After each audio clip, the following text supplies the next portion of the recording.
تو پہلے میں 12 تاریخ کے بارے میں آپ کو بتا دوں. ہمارے پاس جو دلائل ہیں وہ سب سے پہلے قرآن ہے.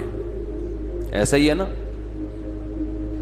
الحمد سے لے کے والناس تک پورے قرآن میں کہیں بھی نہیں لکھا ہوا کہ نبی صلی اللہ علیہ وسلم 12 تاریخ کو پیدا ہوئے تھے.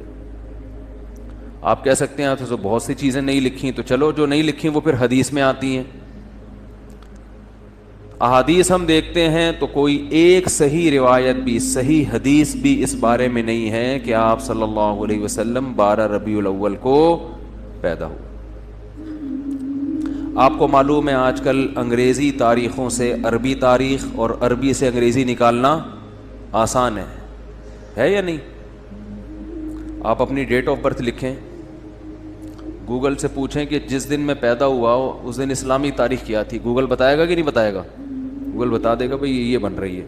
ایک دن کا فرق اس میں ہو سکتا ہے 29 اور 30 کی بیس پہ, یا مفتی منیب صاحب کی وجہ سے یا پشاور کی وجہ سے ایک آدھ دن کا فرق بولو بھائی ہو سکتا ہے, اس سے زیادہ نہیں ہوگا. اتنی بات پر پوری امت کا اجماع ہے, صحیح احادیث سے ثابت ہے کہ آپ صلی اللہ علیہ وسلم ربیع الاول میں پیدا ہوئے اور پیر کے دن پیدا ہوئے. اب میں ریاضی کی کیلکولیشن میں جاؤں گا تو بہت لمبا ٹائم ہو جائے گا, تو ریاضی دان سے پوچھ لیں آپ. تو جس سال آپ صلی اللہ علیہ وسلم کی پیدائش ہوئی وہ آپ کی وفات سے 63 سال پہلے تھا. راجح قول کے مطابق 63 سال کی عمر میں آپ صلی اللہ علیہ وسلم کا انتقال ہوا, اور اس سے پچھلے سال آپ نے جو حج کیا وہ حج جمعے کا دن تھا, تو جمعے کے دن 9 ذی الحجہ, اور اس سے اگلے سال آپ صلی اللہ علیہ وسلم کی وفات ہوئی ربیع الاول میں. تو کیلکولیشن کرنا آسان ہو گیا کہ نہیں ہو گیا؟ تو کیلکولیٹ کر کے دیکھیں گے اور 62 سال پیچھے جائیں گے تو کیلکولیشن کے حساب سے 12 تاریخ پیر کے دن بولو بھائی نہیں بیٹھ رہی.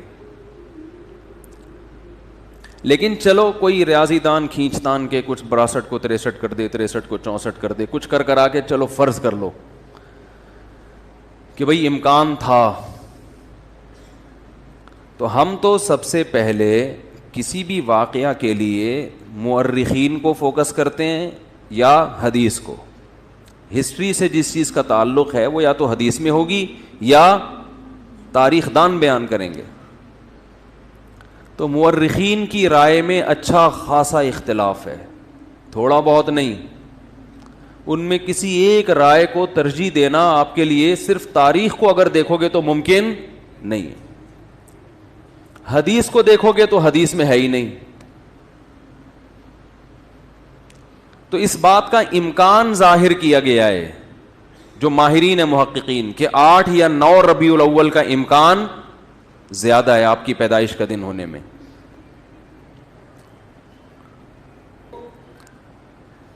ویسے بھی ایک بات ذہن میں رکھیں کہ اسلامی تاریخ میں جو بہت اہم ترین واقعات ہوتے ہیں جن کا ہماری پریکٹیکل لائف سے تعلق ہو, 2 چیزیں ہوں, واقعہ اہم اور ہماری عملی زندگی سے تعلق, تو ایسے واقعے کی تاریخ یاد رکھنا یہ اسلام کی ذمہ داری ہے. بات آ رہی ہے سمجھ میں؟ یہ کس کی ذمہ داری ہے؟ اسلام کی, کیونکہ اس پہ عمل ہے. مثال کے طور پر رمضان کا چاند نظر آتے ہی اسلام آرڈر دیتا ہے کہ آپ نے کیا کرنا ہے؟ روزہ رکھنا ہے. اب ماہرین بھول گئے کہ یہ والا مہینہ ربیع الاول ہے, شوال ہے کہ رمضان ہے, کیلکولیشن کر رہے ہیں, بوکھلا گئے. مورخین کا اختلاف ہو گیا کہ یار یہ رمضان ہے کہ شوال ہے کہ ذی قعدہ ہے کہ ذی الحجہ ہے, تو ہمارے روزے کہاں گئے؟ بولو بھائی, روزے گئے. اب شک کو شبہ کے ساتھ روزہ رکھیں گے کہ یار پتہ نہیں یہ رمضان ہے بھی کہ نہیں ہے. آپ کہہ سکتے ہیں پہلی تاریخ میں تو اختلاف ہوتا ہے کہ فرض رمضان ہے یا نہیں, اس اختلاف کا شریعت نے حل بتا دیا. الصوم یوم یصوم الناس, جس تاریخ کو لوگ سمجھیں کہ پہلی ہے تو وہ کیا ہے؟ پہلی ہے. جس تاریخ کو لوگ سمجھیں کہ پہلی نہیں ہے تو وہ کیا ہے؟ وہ نہیں ہے. اور حکومت کو کا فیصلہ کیا بنا دیا اس میں؟ معتبر. اس کو یوم شک کہا جاتا ہے جس میں انسان کو تردد ہو, تو گورنمنٹ کو یہ اختیار حاصل ہے کہ وہ فیصلہ کر دے. لیکن رمضان ہی مشکوک ہو جائے کہ پتہ نہیں ہے کہ نہیں, یہ الزام کس پہ جائے گا؟ اسلام پہ, معاذ اللہ اللہ پہ, کہ اللہ نے رمضان کے روزے تو فرض کر دیے لیکن رمضان کی اللہ نے حفاظت نہیں کی. تاریخیں گول مول ہو گئی ہیں, گڑبڑ ہو گئی ہیں, آپس میں اتنے فرقے بن گئے کہ ان فرقوں کی وجہ سے اب تاریخ کا ہی نہیں پتہ چلتا کہ یہ رمضان ہے یا شوال ہے. بیچ میں اتنے فرقے پیدا ہو گئے. تو اللہ نے وہ تمام چیزیں جن کا انسان کی پریکٹیکل لائف سے تعلق ہے, ان کی تاریخوں کی حفاظت کس کے ذمے ہے؟ اللہ کے ذمے ہے. وہ کبھی دائیں بائیں نہیں ہو سکتے, کیونکہ پوری امت نے ایک دن رمضان یعنی رمضان کے مہینے میں روزے رکھنے ہیں نا. پتہ چلا جی ان کا رمضان کوئی اور ہے, ہمارا رمضان کوئی اور ہے, اور ہم کنفیوز ہو گئے اصل رمضان کون سا ہے. تو یہ حفاظت کون کرتا ہے؟ حج ذی الحجہ میں ہوتا ہے. تو ذی الحجہ جب آتا ہے تو ہمیں پوری امت کا اجماع ہے کہ ذی الحجہ جب آئے گا تو واقعی وہ ذی الحجہ ہی ہوگا, کیونکہ اس کے تواتر کے ساتھ اس کی حفاظت کی گئی ہے. اس میں اختلاف نہیں پیدا ہونے دیا اللہ نے. جیسے قرآن میں اختلاف نہیں ہے, پوری امت کا قرآن ایک ہے یا نہیں ہے؟ گرین کیا وائٹ کیا, زور سے آمین, آہستہ آمین, جتنا بھی لبرل ہوگا بولے گا قرآن یہی ہے. کیونکہ اسی میں اختلاف ڈل جاتا تو پھر ایک عامی آدمی کہتا ہے اللہ مجھے کیا پتا چلے گا کہ تو نے قرآن میں نظر کی حفاظت کا حکم دیا یا نظر اٹھانے کا, کیونکہ اس کے پاس جو قرآن ہے اس میں کچھ اور لکھا ہوا ہے, ادھر کچھ اور لکھا ہوا ہے, پتہ ہی نہیں چلتا. تو پھر یہ اسلام میں ایک فالٹ ہونے کی علامت ہوتی معاذ اللہ, کہ یہ فالٹ کس کا ہے؟ بولو بھائی معاذ اللہ, یہ پھر اسلام کا فالٹ ہوتا کہ اس کو پتہ ہی نہیں ہے. عید الفطر کے دن کچھ احکامات ہیں. کیا ہے؟ روزہ رکھنے کی آپ کو اجازت نہیں ہے. ایک دن اسلامی تاریخ میں ایسا بھی آتا ہے, اس دن آپ کو غسل کرنا ہے. جو پورے سال نہیں نہائے ہوتے وہ سروس کرواتے ہیں اپنی. اس دن آپ نے مسجد میں آنا ہے, تکبیر کہنی ہے, 2 رکعت پڑھنے ہیں, شکرانے, عید مبارک. تو وہ پوری امت کا اجماع ہے کہ وہ کون سی شوال ہے؟ فرسٹ.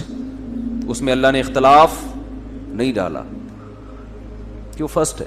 ایسا نہیں کہ کسی فرقے کے نزدیک 5 شوال ہے, کسی فرقے کے نزدیک 6 شوال ہے, کسی فرقے کے نزدیک 3.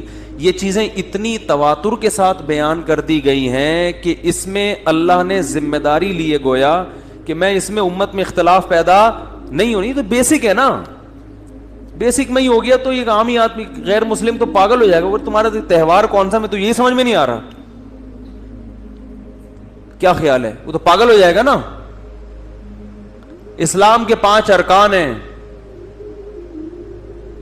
ان میں نماز ہے. نمازوں کے اوقات میں اختلاف نہیں ہے. اختلاف اگر ہے بھی تو افضلیت کا.